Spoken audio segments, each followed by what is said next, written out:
আসুন বন্ধুরা, আজকে আমি একটা গাছ দেখাতে চলেছি। এই যে গাছটা দেখতে পাচ্ছেন, একটা পাতা ছিঁড়ে বেড়াচ্ছি। এই যে এটা হচ্ছে পাথরকুচি পাতা, এটা হচ্ছে পাথরকুচি গাছ। হিন্দিতে আলাদা নাম আছে, এর বৈজ্ঞানিক নাম হচ্ছে ব্রায়োফিল্লাম পিনেটাম। এটি বিরুৎ জাতীয় উদ্ভিদ, 1 থেকে 2 ফুট 2 ফুট পর্যন্ত লম্বা হতে পারে। ঠিক আছে, এর পাতাগুলো মাংসল হয় এবং ধারে খাঁজ কাটা।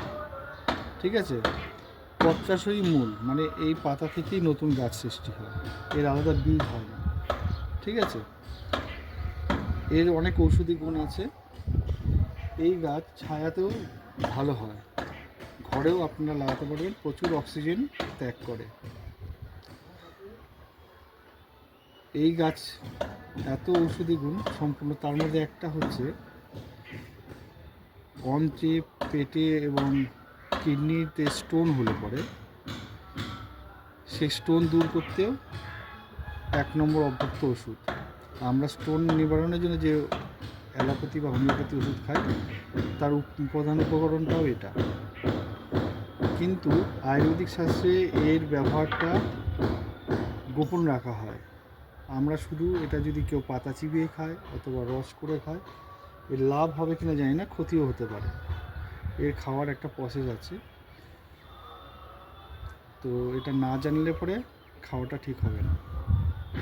কীভাবে খেতে হবে সেটা আমি জানাবো আপনাদের। যদি কারো কিডনিতে স্টোন হয় অথবা স্টোনজনিত যে কোনো সমস্যা থেকে দূর হতে হলে বিনা চিকিৎসায় আয়ুর্বেদিক হিসাবে, তাহলে আপনি আমাকে কমেন্ট করবেন আর আমার সাথে যুক্ত থাকুন, আমি অবশ্যই জানাবো। ঠিক আছে, এবং আমার চ্যানেলটা ফলো করে নেবেন। নমস্কার।